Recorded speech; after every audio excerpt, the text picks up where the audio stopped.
Bataang barangay. Kaya happy man ako kasi matapos kong umalis sa alyansa ng administrasyon kasi hindi ko talaga matanggap inaresto si Tatay Digong at ating presidente. Napakadaming irregularidad. Ako naglunsad ng investigasyon.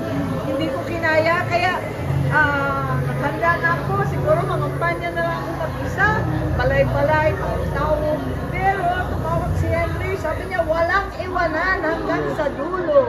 Kaya, andito ako, nagpapasalamat sa Asenso, nagpapasalamat sa ating Gog, na hindi ako iniwanan. Talaga naman, hinakap pa rin ako kahit ano pang partido, kahit ano pang administrasyon. Kaibigan na tinulungan.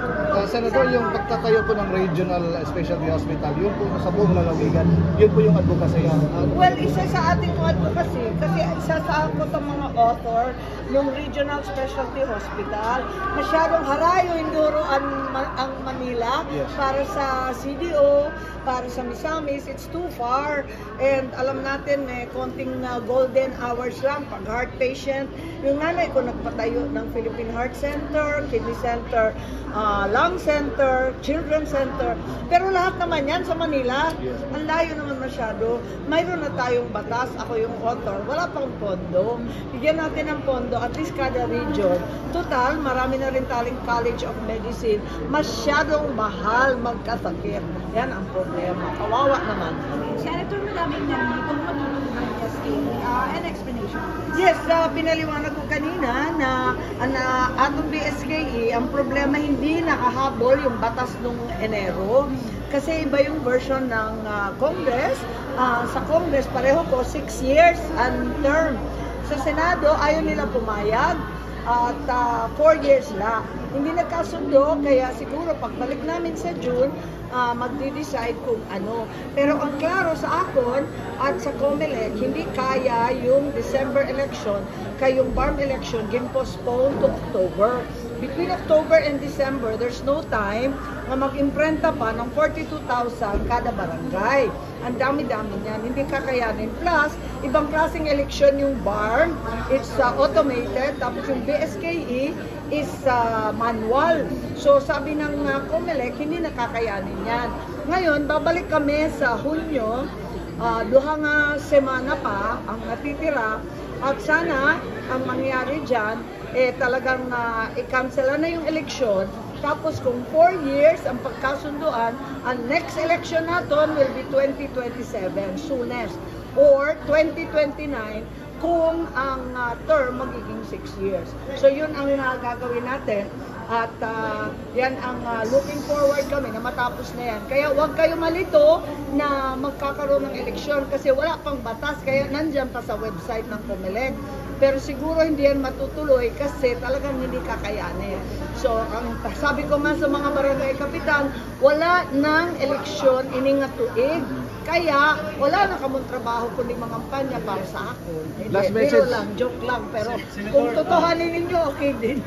Senator, naglabas po ng preliminary reports yung committee po ninyo. Kapon hindi sumipot yung mga cabinet member. Ano yung next nito?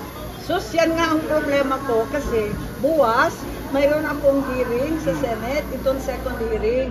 Naglabas ako ng preliminary report, itong preliminary report, tulong subject, walang obligasyon ang Pilipinas sa Interpol o sa ICC, kaya hindi naman wanted si PRRD sa Interpol. Bakit naman inaresto ng ganon? At ikalawa, ito na ang gobyerno natin ang nag-cooperate sa ICC. Sila talaga. At yan ang hindi ko matanggap at napaka-insulto sa atin Pilipino. Damputin na lang ang Pilipino, dalhin miski saan, pwede ba naman yun? Tapos, masyadong dagok naman yan sa ating mga husgado. Palpak na lahat ng ating mga huwes, lahat ng abogado, hindi natin kaya sa Pilipinas. Nakaka-insulto naman sobra.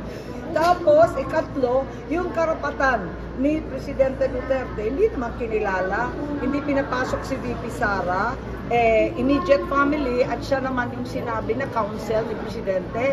Bakit hindi pinapasok? Miski sino naman arestado, may karapatan na may abogado.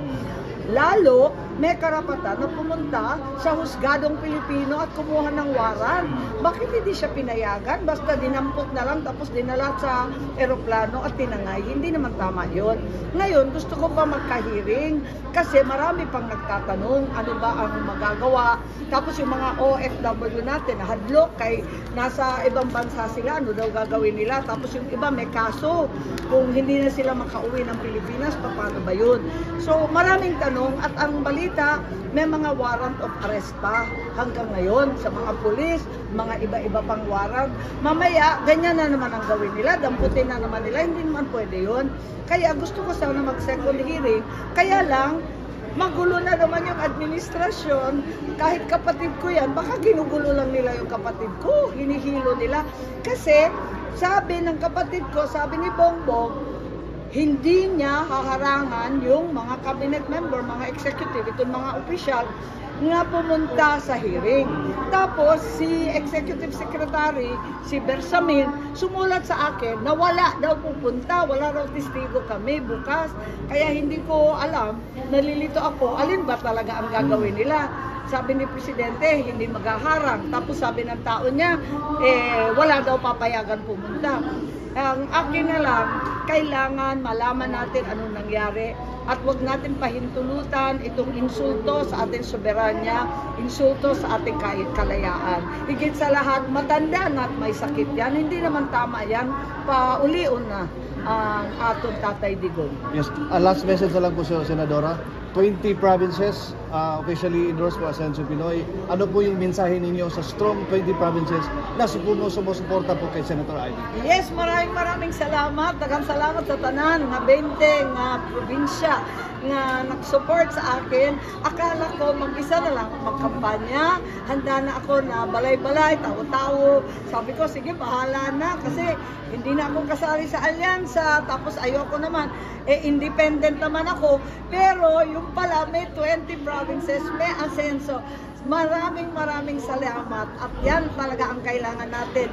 Diri itong toxic na politics natin, tigilan na ang politika, balik na tayo sa problema ng pagkaon, ng bilihin, ng balay, ang edukasyon, balik na tayo sa tinuon nga problema ng Pilipino. Asenso nga talaga. Kahit ano ang problema, ay may solusyon, ay may solusyon. Sabay-sabay tayo sa pag-asenso natin. Thank you. Daghang salamat. Mabuhay ang asenso. Mabuhay si Governor Henry Waminal, ang aking barkada. Mula pa 15 anyos. Ilang dekada na kami. Thank you, Senator. Thank you po. Thank you.